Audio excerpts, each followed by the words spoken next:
Well, good evening. Y'all ready to start? We're a minute or two behind. Kevin, glad to have you with us. Hope you had a good Fourth. Got that hair kind of cut off. Yeah, they kind of misjudged on there. I know the feeling when I go. Sir, what's wrong with that? Good. Glad to have you with us.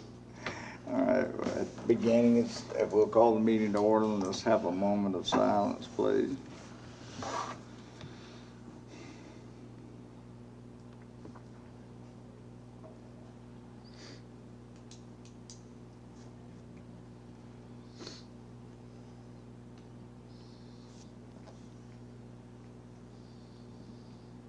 Amen.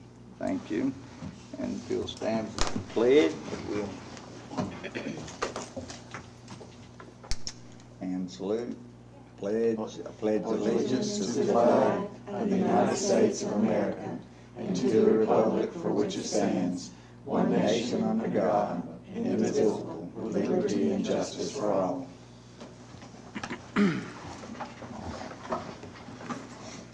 Mr. Lee's not going to be able to be with us tonight. He has to pick his wife up at the airport.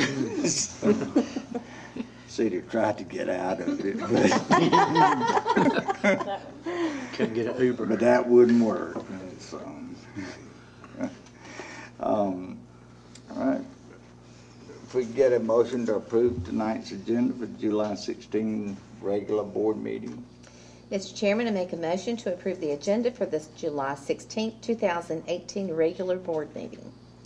I'll second that. I have a motion and a second. Any question, comment? None. All in favor? It's unanimous. Next, the public comment. Kevin, you want to say anything to us? I have no wisdom tonight. No wisdom today, Mr. Davis. He's not glad to have you with us. All right, then we get moving on to Exhibit 1 is approval of the minutes, June 18 board retreat meeting and June 18 work session regular board meeting. Mr. Chairman, I make a recommendation that we approve the June 18th board retreat meeting as well as the work session regular board meeting. Second. I have a motion and a second. Anybody see anything that needed addressing? None. All in favor? It's unanimous. Discussion items, and we'll do these individually, and some of them we're going to vote down on first reading tonight as well, since we can get these done then before school starts back, I think. So the financial report, Ms. Moore. Okay, you have a normal report there, and as usual, this is through June 30th. We're still having adjustments, having transactions coming through, so this will not be the final one. But I'll be happy to answer questions if you guys have any. But it looks like we're on track with the same, We're gonna be good. with a little bit ahead to the Yes, we are. fund balance. Good. And we did hear finally from the state, the base student cost went up $60, so it's Oh, that okay. $24.85 for next year. And they did. Now, is that more than we were expecting? No. Yes, it is. It is. Yeah, It a little is. bit. And the 1% teacher raise was included, not the 2%. Okay. They're gonna fund 1% through EIA. But we're funding 2%. Yes, sir. We are. Okay, good. We are. Sounds good. Anybody see anything they have a question about? Any of the other parts of the financial report? Nothing? Well, good. Okay, Ms. Simmons, you got our bunch down there. Yes. All right, our first policy is the grading assessment systems policy, IKA R. This is the same policy that was put in place last school year. So we have the grading scales for grades K through 2 and the related arts in K through 5. Those ratings have remained the same. We did not make any changes or adjustments to dual credit enrollment courses when a student would withdraw from a course or the failure due to excessive absences or retaking courses. You can see on page 2 that we did strike through credit recovery courses and content recovery, because we do have a new separate policy for that we'll review next. And then the remainder of this policy, as what it was as last school year. Okay. Any questions? The majority of that is governed by the state uniform grading policy, so it's not, we don't really have a lot of say-so in a lot of that. Okay. Then Exhibit 4. All right, this is the specific content and credit recovery policy. We did meet with some of the high school principals as well as Steve Moore to get some feedback on the policy. Dr. Thordsland and I did that.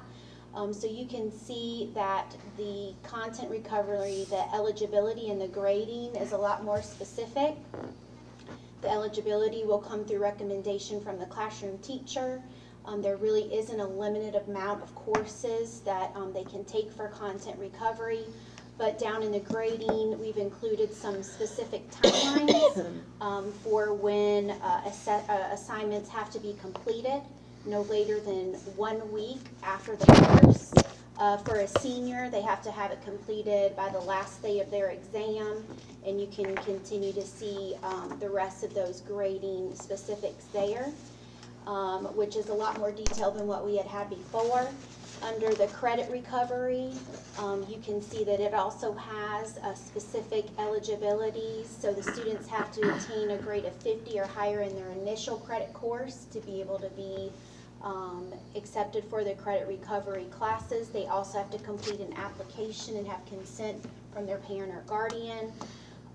And then we put a timeline in there. They cannot take more than 2 credit recovery courses per semester and no more than 4 for the academic year.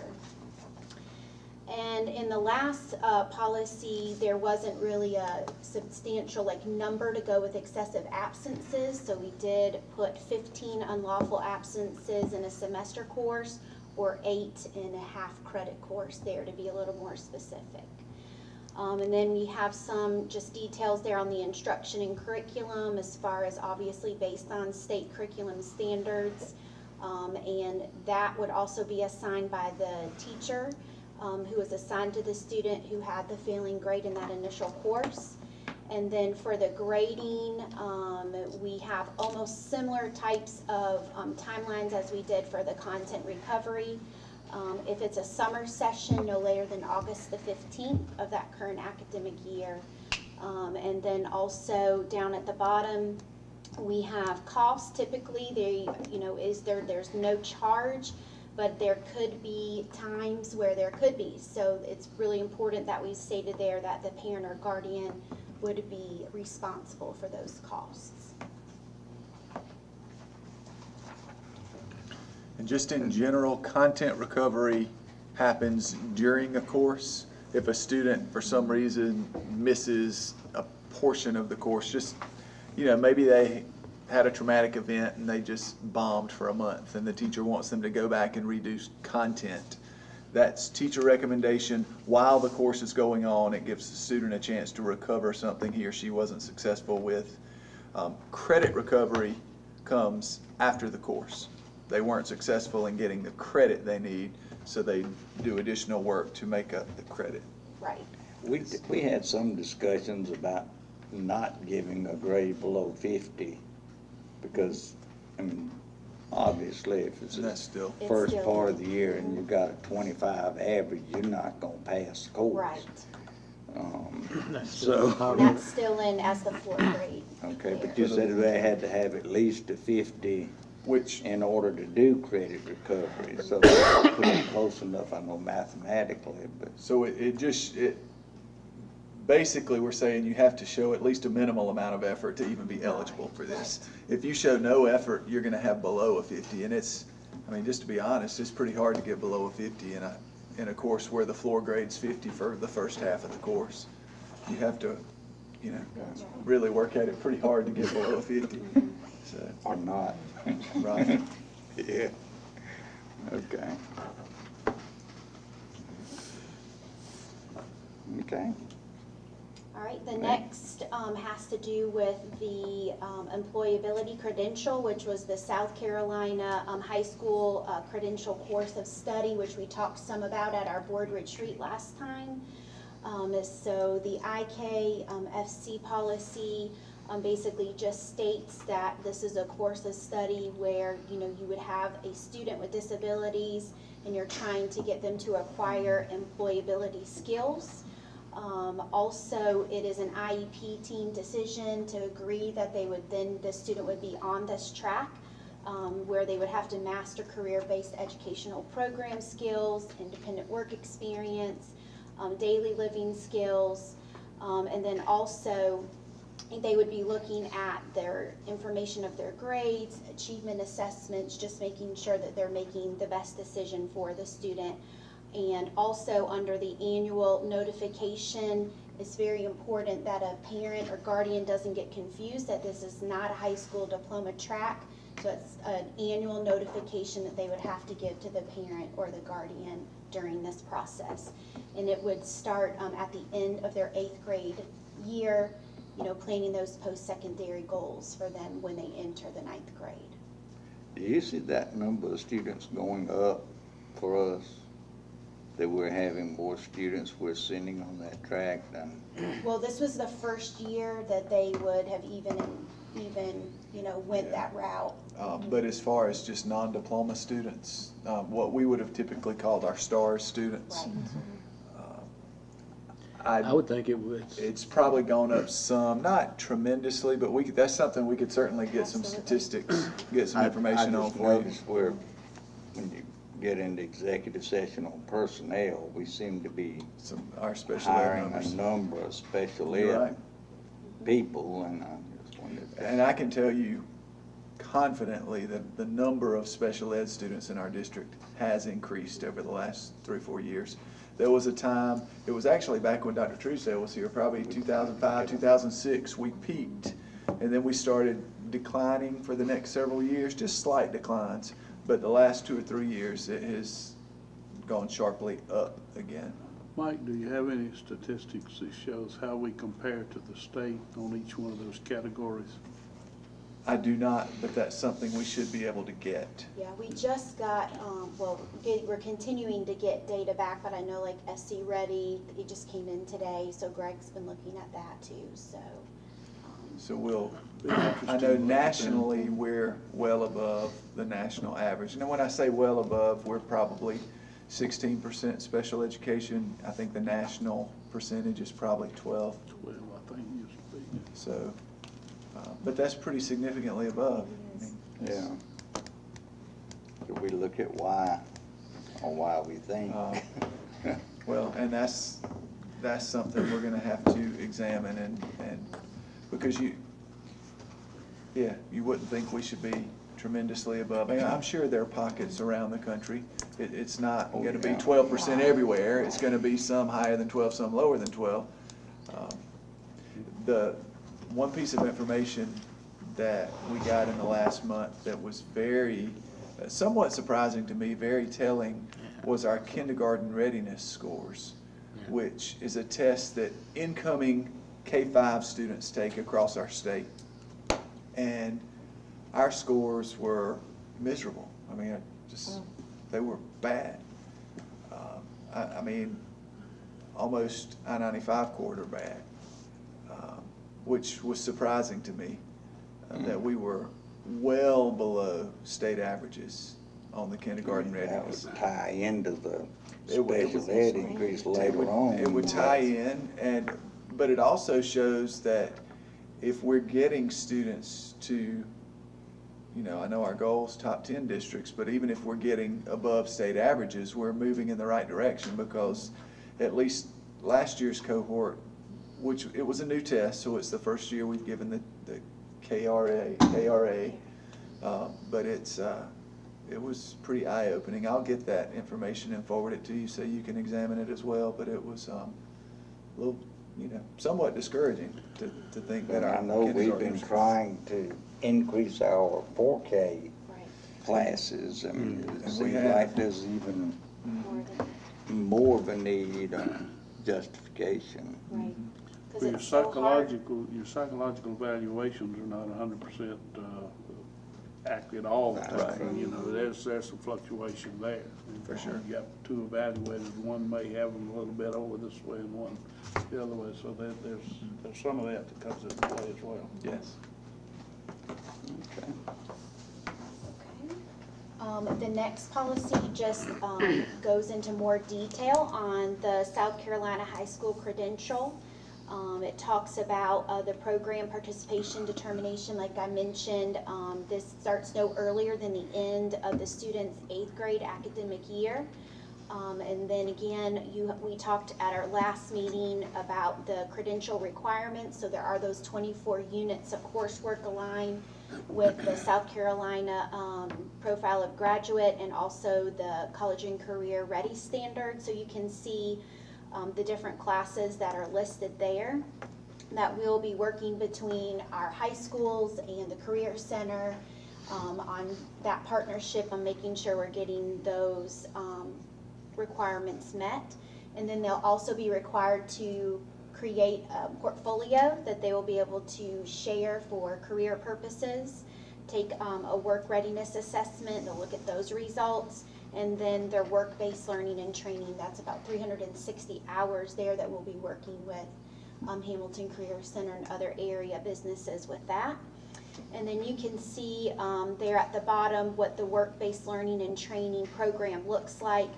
Again, some could be school-based, some could be in the community, some could be paid, some could be unpaid, but it does need to align with that student's interests and preferences. And we've talked a lot about that when we're in that IEP meeting at the end of grade 8, that we need to have logical and meaningful conversation for the future of that student and making sure that what their performance is like matches with where we want them to go on this track for the credential. And we're really excited about this because we had a lot of things already in place to kind of facilitate this. So now that the state has adopted it and we can officially give this employability credential, it will help our students. We've even started hiring some of our students who would be following in this track. We have a young lady who's working with us as a custodial intern. She's getting a paycheck, working and covering one of the custodial slots at our schools. We're going to work with Sodexo about doing this some. And we've got one who's with our mechanics from the Career Center and one who's with our maintenance department that are also part of this program that are working with us this summer. So we're trying to, you know, be out there and be proactive. When we want to go ask people, we want to say, well, we're employing them too, you know, so we want to show that. So it's going well. Good. Questions, comments? Okay. Is that it? Yes, sir. Okay. Ms. Tanby. We talked briefly at our retreat about what we would do with the new Career Center being built out on Highway 11, and we'd kind of set a precedent with things in the past where when we moved from Code Elementary to combine it with Kellett to form Blue Ridge, we just kind of left the Code name in the building where Mr. Code had spent his many years, and changed the name of it to the Code Learning Center, and we made it Adult Ed, and for a little while the alternative school. Similar at the current Walhalla Middle School, it still has the Hostetler Auditorium, although Mr. Hostetler was not the principal of Walhalla High School. I mean, not Walhalla Middle, he was Walhalla High. It was that building, and that name has stayed. I reached out to Mr. Hamilton today to get some feedback from him and to talk to him about his thoughts with it, because I know that out of the respect we all have for him and the work that he's done for the district and the time he's put in, and he was very receptive to whatever the board thought was the best. He did say that he thought maybe logistically, if we left his name on the current Career Center area that we're going to repurpose, and I mentioned maybe saying the Hamilton Education Center or whatever name, you know, we come up with his name in it, because we're going to have Adult Ed and Alternative School and then a number of our other programs there, and then just going with a very basic name at the Career Center at this point, the Oconee Career and Technology Center, like OCTC to try to fit in with the TCTC kind of talk. So at this point, based on what he said and our discussions, you know, that would be kind of where we would hand it over to you all, and you have his blessings with whatever you decide based on our conversation. Typical Mr. Hamilton being a team player and want to do whatever was best for and easiest for the school district, quite honestly. So I asked him point blank, I said, would you be happy if we repurposed the Career Center and just deviate a little bit with the name? And he said he thought that would probably be the best way to do it because of not having, he said you'd have to move signs and move all these other things and get new stuff, and he said there's no reason to do that. So that's kind of where we are with it. I just talked to him about 4 o'clock today, so I haven't done any more. Well, then we could have in August an official recommendation and a vote then, and that'll yeah, I knock think- it on. Right. for the new Career Center. And really, one of the things that's causing us to consider this right now is it does help the architects. Right. Because all the drawings, they want to put the correct name on the drawings if they can.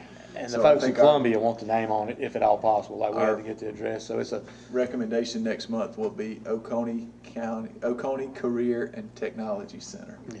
Not Oconee County, I was corrected. Oconee Career and Technology Center, OCTC. Okay. We'll Question? bring that forward. Oh, no, I was just gonna ask Mr. Hamilton, we'll just cross out the technology center and just leave his name. Yeah, that's right. It'll save us a bunch of money. Well, we could just cross out the middle, because we could still say Education Center, we could just put some tape over it and Just tell them we'll get- technology. We appreciate it. Yeah. I told him that if something changed drastically or we had questions, that I would call him back and you know, let him be aware of what was going on. Because I don't want people to come up to him and say, oh, did you know they're changing the name of the building now? And think it's something that is not being respectful. We very much have respect for everything he's meant to the district, and we want to make sure we do it right. But he was good, very, very good, as I knew he would be. Yep. Okay. Dr. Thorson? And board goals, of course, we discussed those, and I sent those out. I don't think I got any emails for changes, so if you are satisfied with those, we do want to bring math back into the equation there, no pun intended, but H there, we want to add that because we have seen our math scores decline slightly over the past few years, and we want to move that, change that trend back in a positive direction. And of course, with the more financial and operational type goals, we've updated those. But we'll ask you to go ahead and approve those tonight if you don't mind. That just gives us kind of a place to start with teachers coming back next month, and we actually have our back to school administrators meeting coming up in a week and a half. Next Thursday, So figure out where we're going to have it. we'd like to have those done and be able to share those with our employees. Any questions on that? We're gonna vote on that in a little bit. Matter of fact, that's the first action Well, the item. first one, yeah, that's the first one. Go down to some action items then. Board goals for FY19. If we can get a motion to approve as submitted. Go ahead. Okay, Mr. Chairman, I make a motion that we approve the board goals for FY19. Second. Which one of Third. All right. And a second. Any other questions? Anybody see anything? None, all in favor? It's unanimous. And then first reading, the policies, policy IKA-R, grading assessment systems, administrative rule. On the rules, does it just take one reading, or We normally do two. we do so- two? yeah, Shannon said two. It takes two. Okay. This is first reading then. You need a motion. I need a motion. Mr. Chairman, I move we, on first reading, approve grading assessment system administrative rule IKA-R. Second. Motion is second. Any other comments, questions? None, all in favor? That too is unanimous. And then policy IKA-DD-R, content and credit recovery administrative rule. Mr. Chairman, make a motion that we approve policy IKA-DD-R, content and credit recovery administrative rule. I'll second that. Motion is second. Again, any other comments? Anything else y'all got to add? Nothing? All in favor? It too is unanimous. And the policy IKFC, employability credential. Get a motion to approve that on first reading. Mr. Chairman, make a motion that we approve policy IKFC, employability credentials. Do we have a second? Second. Okay, any other comment? Hearing none, all in favor? Unanimous.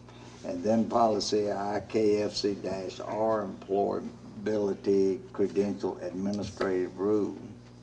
Mr. Chairman, I move that we approve the employability credential administrative rule IKFC-R, first reading. Second. Any other comment? Question? None, all in favor? It's unanimous. And then we have on second reading, these we did last month, Exhibit 8, policies CFC, assignment transfer of building administrators, and we're rescinding this policy. And that essentially means that we're going to be treating administrators like we treat the rest of district employees. This came as a recommendation from Ms. Mahoney, one of our attorneys, and she's asked other districts to rescind similar policies, but we do have grievance policies that should be sufficient for any administrative employment issue, just as it's sufficient for a teacher's employment issue or any other employee.